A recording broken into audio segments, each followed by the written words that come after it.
بدگمانیوں سے بچو. کسی کو باپ کو بھی اجازت نہیں ہے کہ اپنی اولاد کی پرائیویسی میں گھسے. یا ایھا الذین آمنوا اجتنبوا کثیرا من الظن، بدگمانیوں سے بچو.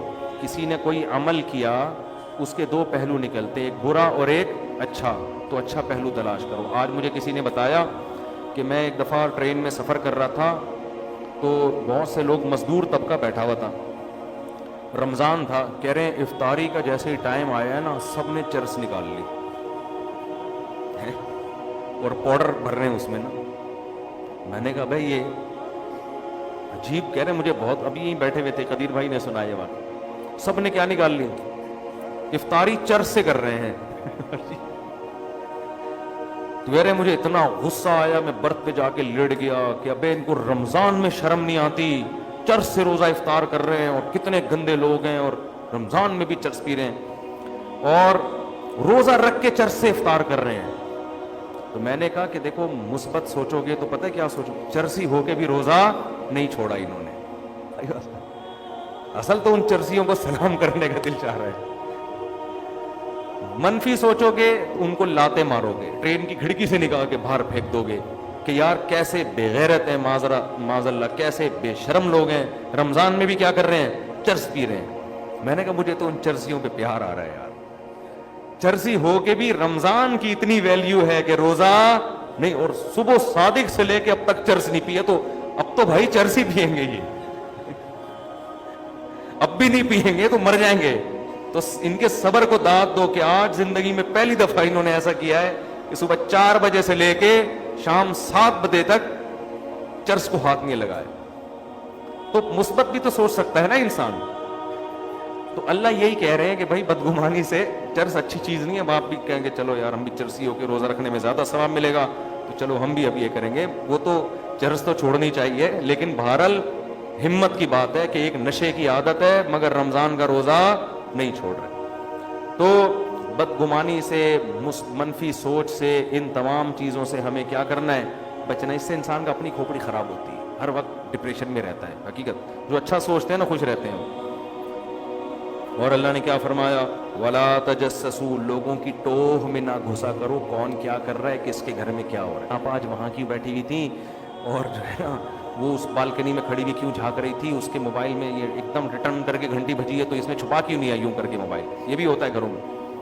بعض دفعہ کوئی فون آتا ہے کسی قریبی دوست کا، آدمی ڈر جاتا ہے کہ گھر والوں کے سامنے بات نہیں کر سکتا، بھائی میں یہ دوست گالیاں دے گا، کوئی پیسوں کا جھگڑا. اب آپ نے یوں موبائل کر دیا، بیگم کا پھڈا شروع. یعنی مفتی صاحب کے بیان میں بھی بیٹھتے ہو، 4 شادیوں کی باتیں بھی سنتے ہو، موبائل کو گھڑش بھی کر دیتے ہو. اس کا مطلب دال میں کچھ دال میں کچھ کالا کالا ہے. ایسے ایسے بے گناہ آدمیوں کے پھڈے ہوئے ہیں نا، وہ کچھ بھی نہیں تھا. وہ ستار بھائی سچی مچی کے ستار کا فون تھا. وہ اتنی بڑی اس کی داڑھی، اتنی بڑی بڑی مونچھیں اس کی، اس پہ شک کر کے بیگم نے ایک پھڈا ڈال دیا. تو بھائی موبائلوں میں مت گھسو ایک دوسرے کے. ہاں اگر خود سے کوئی ایسی چیز پتہ چل جاتی ہے پھر تحقیق کرنے کی اجازت. جب تک نہیں ہے ایک دوسرے کے بارے میں اچھا گمان رہا، بھئی یہ بھی ٹھیک ہے اور میں بھی ٹھیک. تو تجسس، ٹوہ میں گھسنے کی آج سب سے بڑی مثال ہے. کوئی اگر آپ کو اپنا موبائل دے دے نا، تو اگر وہ اسی طرح واپس کر دے تو اس کا مطلب 1 نمبر ہے. اور اگر وہ ان باکس میں گھستا ہے، آپ کے واٹس ایپ میں گھستا ہے، یہ آدمی 2 نمبر ہے. یہ آدمی کیا ہے؟ 2 نمبر. اللہ نے تو کسی کے گھر، حدیث میں آتا ہے جو کسی کے گھر میں جھانک لے، صحیح بخاری کی حدیث ہے، کسی کے گھر میں جھانکا اس نے خالی، اور اس نے اٹھا کے آنکھ پہ پتھر مارا، اس کی آنکھ پھوٹ گئی. نبی نے فرمایا کوئی زمان نہیں ہے. کوئی زمان بولو نا نہیں ہے. یعنی آپ نے گویا کہ اجازت دی ہے کیونکہ تمہارے گھر میں جھانک رہا ہے تو اٹھا کے، اتنا بڑا جرم کر رہا ہے وہ. کیوں؟ وہ آپ کی پرائیویسی میں دخل اندازی. اور یاد رکھو باپ کو بھی اجازت نہیں ہے کہ اپنی اولاد کی پرائیویسی میں گھسے. کیسے کیس آتے ہیں، بچہ کمرہ بند کر کے انٹرنیٹ دیکھ رہا ہے، ابا نے دھاڑ کر کے دروازہ کھولا اور بچہ رنگے ہاتھوں پکڑا گیا. یہ غلط ہے؟ یہ جائز؟ بولو نا نہیں ہے. بھائی بیٹے کے راز پہ کیوں مطلع ہو رہے ہو؟ وہ گناہ کر رہا ہے، ٹھیک ہے، اس کا طریقہ اصلاح کیسے ہوگی؟ اصلاح کا طریقہ یہ ہے کہ آپ بیٹے کو بول دو کہ بیٹا میرا تمہارے بارے میں اچھا گمان ہے، تم کوئی غلط کام نہیں کرتے. لیکن دیکھو گھر میں ایک اصول بنایا ہوا ہے, کنڈی لگانے کی کسی کو اجازت نہیں, کیونکہ میں بھی بغیر کنڈی لگائے بیٹھا کرتا تھا. میرے ابا نے بھی یہ قانون بنایا ہوا, کنڈی لگانے کی, انٹرنیٹ دیکھنے کے لیے کنڈی کی لگانے کی اجازت نہیں ہے. اور بیٹا اگر تم نے دروازہ بند کیا تو میں کسی بھی وقت دھاڑ کر کے کھول سکتا ہوں, پھر حالات کے ذمہ, پہلے بتا دو اس کو, میں کسی بھی وقت دروازہ کھول سکتا ہوں.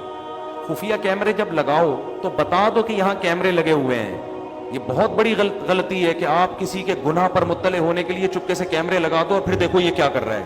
اس کی اجازت نہیں ہے, کیونکہ گناہ پر سزا دینا بھی اللہ کا کام اور پکڑنا بھی اللہ. آپ خدا بننے کی کوشش مت کرو, اچھا گمان رکھو سب سے. آپ کے اندر بھی تو بہت سے عیب ہوں گے, آپ چاہتے ہو کہ وہ لوگوں کو نہ پتا چلے, تو دوسرے کے عیب میں کیسے گھس رہے ہو. نہ عورت کو اجازت ہے کہ اپنے شوہر کے کمرے میں دھاڑ کر کے گھسے اور دیکھے کہ یہ کیا کر رہا ہے, نہ مرد کو اجازت ہے کہ بیوی کے کمرے میں دھاڑ کر کے گھسے اور دیکھے کس سے بات کر رہی ہے. اگر شک ہے تو پہلے اطلاع دے دو. پہلے کیا کرو, بیوی کو شوہر پہ شک ہے, پتہ نہیں کیا کر رہا ہوتا ہے, تو پہلے بتا دے بھائی کنڈی لگا کے نہ بیٹھے کریں, مجھے عجیب سا لگ رہا ہوتا ہے کہ پتہ نہیں کیا کر رہے ہو گے آپ بیٹھ کے یہاں.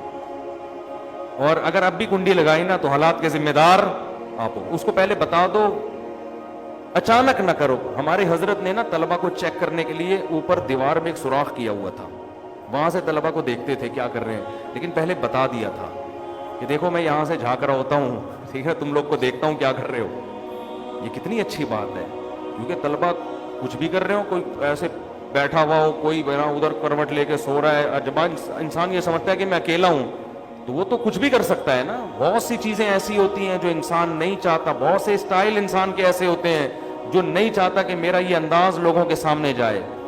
تو خفیہ کیمرے لگا کے, ہاں گلیوں میں لگانا خفیہ کیمرے اس لیے جائز ہے کہ وہ تو اوپن جگہ ہے نا, وہاں تو کیوں تو ناک میں انگلی گھما کے گزر کیوں رہا تھا, تو یہاں سے تجھے پتہ نہیں ہے گلی محلہ یہ. کمروں میں, گھروں کے اندر, ایک آدمی نے کمبخت نے اپنے گھر میں کیمرہ لگایا گا اپنی بیوی کو چیک کرنے کے لیے. میں نے کہا یہ زیادتی ہے, کوئی پرائیویٹ لائف ہوتی ہے, پرائیویسی. آپ کو کوئی شک ہے تو آپ اس کو پہلے بتا دو کہ بھائی کوئی حرکتیں ٹھیک کر لو اپنی. تو اس طرح سے لوگوں کی پرائیویسی میں بہت طویل ٹاپک ہے یہ, کس طرح سے لوگ گھستے ہیں. حضرت مولانا قاسم نانوتوی رحمۃ اللہ علیہ کا واقعہ ہے کہ سو رہے تھے نا, وہ سو نہیں رہے تھے, آنکھیں بند کر کے لیٹے ہوئے تھے. دو بندے آ گئے, آپس میں بات چیت شروع کر دی, تو انہوں نے فوراً آنکھیں کھول لی اور بتایا کہ میں جاگ رہا ہوں, میں سو نہیں رہا. کیوں بتایا؟ اس لیے کہ بھائی ہو سکتا ہے تم کوئی ایسی بات کرنا چاہ رہے ہو جو مجھ سے چھپاتے ہو, مجھے سوتا سمجھ رہے ہو. تو آپ اگر واقعی نہیں سو رہے نا تو آنکھیں کھول کے پھوٹ دیا کریں کہ بھائی میں سو نہیں رہا ہوں. ہمارے یہاں کیا ہوتا ہے, جاگ بھی رہا ہوتا ہے تو آنکھیں بند کر کے خراٹے لینا شروع کر دیتا ہے کہ ایسے بن جاؤ گہری نیند سو, پھر دیکھو یہ باتیں کیا کر رہے ہیں. نبی نے فرمایا دو آدمی اگر بات کر رہے ہیں چپکے سے, تیسرے نے اگر کان لگا کے سنا تو آپ نے فرمایا اللہ قیامت کے دن اس کے کان میں پگھلا ہوا سیسا ڈالیں گے.